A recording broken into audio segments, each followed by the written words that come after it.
scary time. It's a scary time for a lot of people right now, and I just thought you could really benefit from some structure.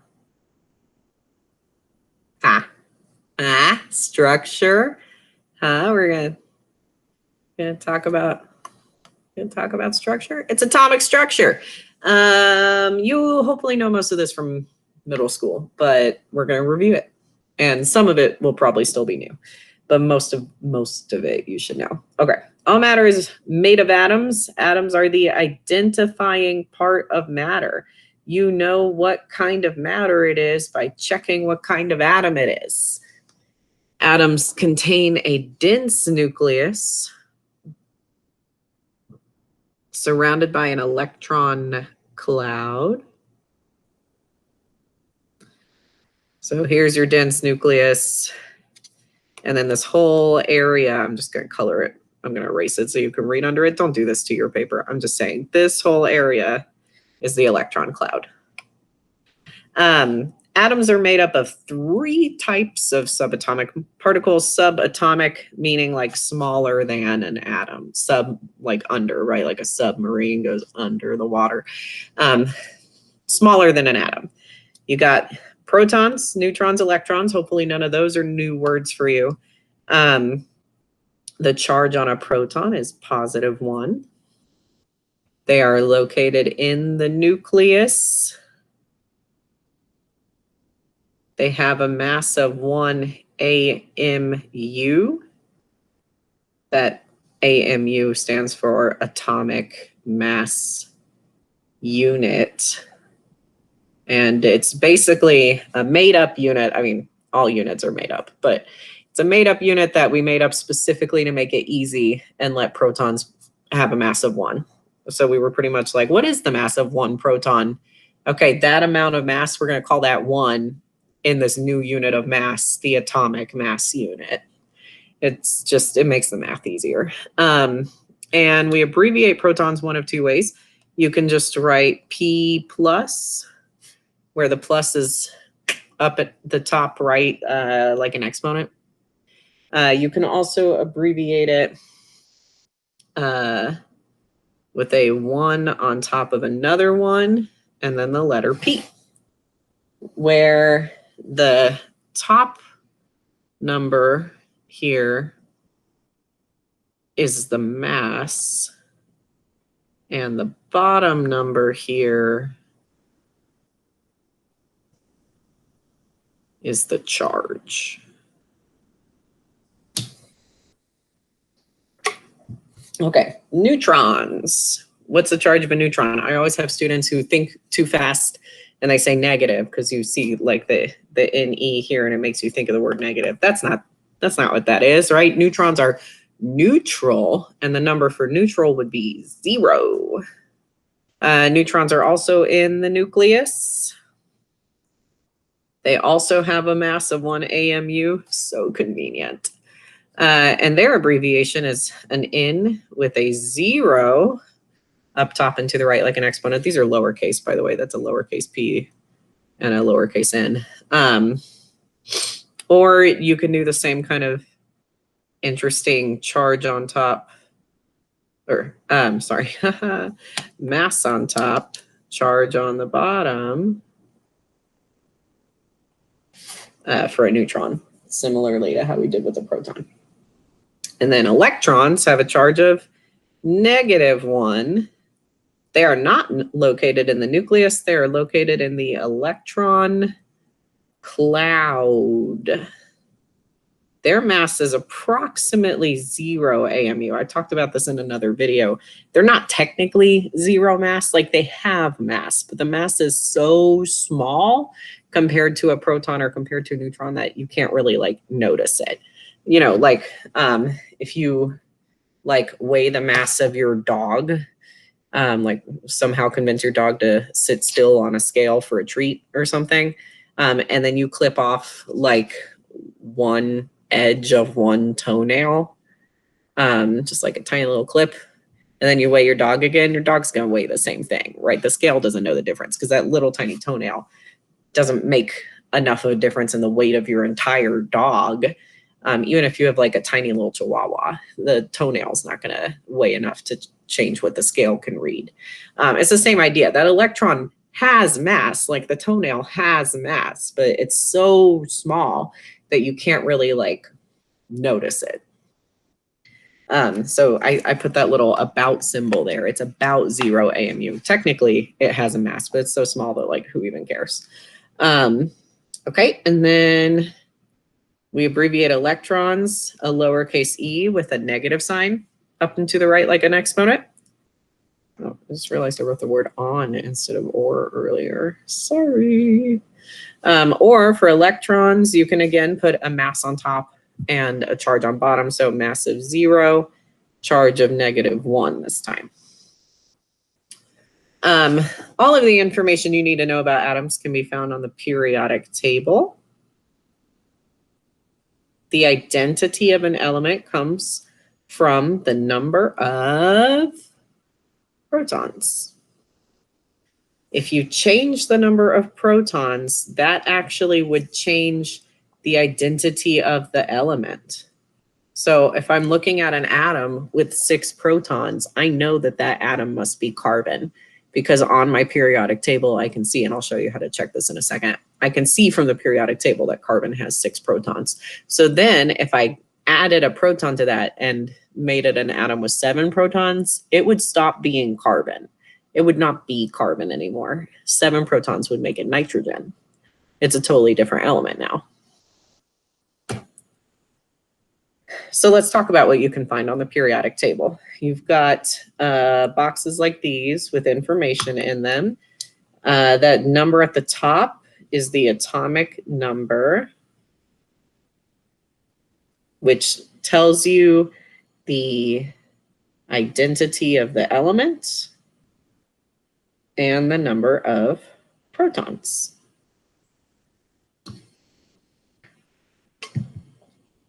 It also technically tells you the number of electrons sometimes for what's called a neutral atom. For right now in Unit 2, we're going to pretend all atoms are neutral. Eventually, when we get to Unit 4, we're going to find out that that's not true. That was just an oversimplification to make your life easier, which we'll stop doing in Unit 4. But for now, we're going to pretend that the number of electrons is the same as the number of protons, and therefore you'll be able to find that by looking at the atomic number. We've also got the symbol of the element. The symbol is an abbreviated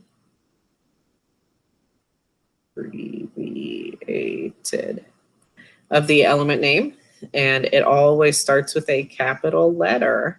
If there's a second letter, the second letter will be lowercase, always. So like if you were trying to write silicon and you wrote SI, that is not the same thing as silicon. That is sulfur and iodine together. So you got to be careful. Only a capital S with a lowercase I would be silicon. So just something to watch out for. Check your capitals. You've got atomic mass. So the atomic number will always be a whole number. Atomic mass will have a decimal involved. That's how you know which one's which. It is the average mass of all of the elements' isotopes. And again, we're going to talk about isotopes more later, but this atomic mass is found on the periodic table. And then, of course, you've got the element's name, which tells you the identity of the atom in English. Or I guess if you get a periodic table in a different language, then it will tell you the identity in that language. Yeah, you never thought about that before, did you? That there are non-English periodic tables, huh? It's a wide world out there, my friends. All right, mass number is different than atomic mass. It is not the same thing as atomic mass. This is an important distinction. If you get these confused, you're going to miss questions on quizzes and tests. So just, I cannot stress this enough. They are not the same thing. Mass number is found by just adding up the number of protons plus the number of neutrons. The mass number is the mass of just one isotope of an element. That's not what word is supposed to go in that blank. Sorry, I got ahead of myself. The mass of one individual atom, and it comes from the protons and the neutrons for that specific atom. I forgot, we're not talking about isotopes yet. Sorry. The mass number is always a whole number because it's the number of protons plus the number of neutrons. And you cannot have like half of a proton or half of a neutron. That doesn't exist. So you're always adding up a whole number plus a whole number. No decimals or fractions are ever going to come into play. So it's always going to be a whole number for a mass number. The average atomic mass, which is the one that's on the periodic table, that is the average mass of all of the existing atoms of the same element. So average atomic mass takes all those mass numbers and averages them out, and that's what's on the periodic table. But for a single atom's mass number, you take the protons and you add the neutrons. So please, please, please remember, this is not the mass that's on the periodic table. The one on the periodic table is an average of all of those atoms. Mass number is just one single atom. Let's do some problems together. What element has 47 protons? The way you answer that is you check your periodic table. So you pause the video and go check your periodic table. Did you pause it?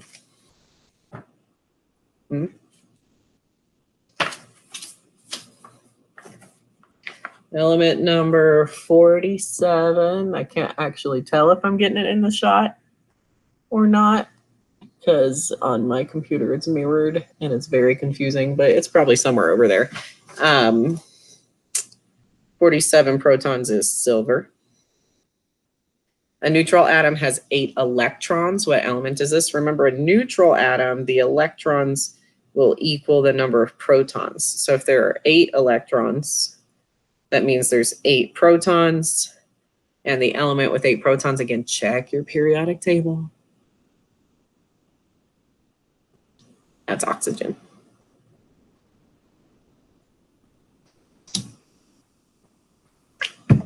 How many neutrons are found in chlorine with a mass number of 35? Well, mass number of 35, that is the number of protons plus the number of neutrons.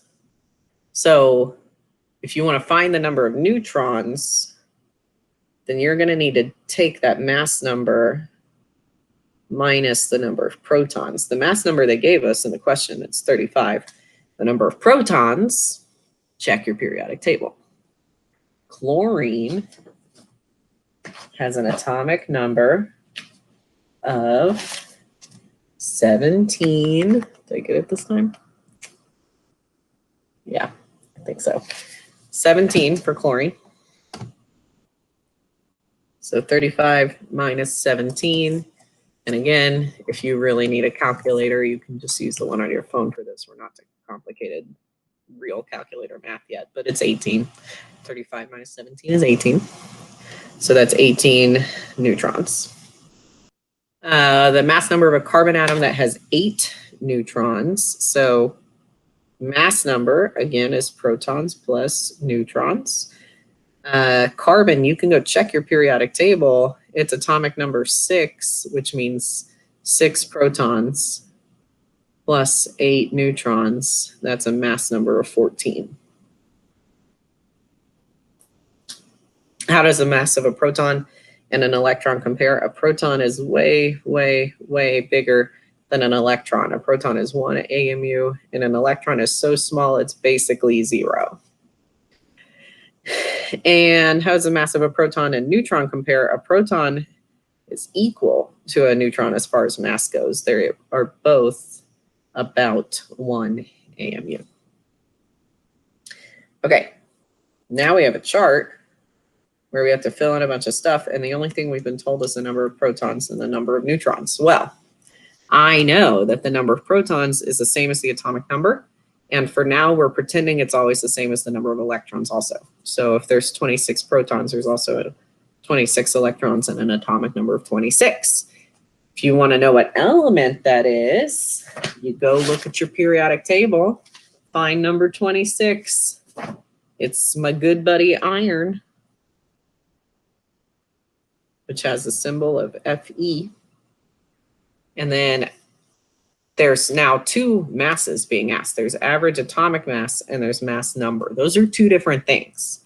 Mass number is protons plus neutrons. So we got to do 26 plus 31, which is what, 57? And then, I don't know why I said what, as if you're going to answer me. It's fine. And then if you check your periodic table, the average atomic mass is on the periodic table. So for iron, that's 55.85.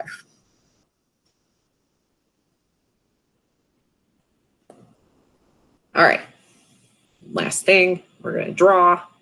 I'm going to go ahead and say we're going to use a little key in our drawing, or a legend.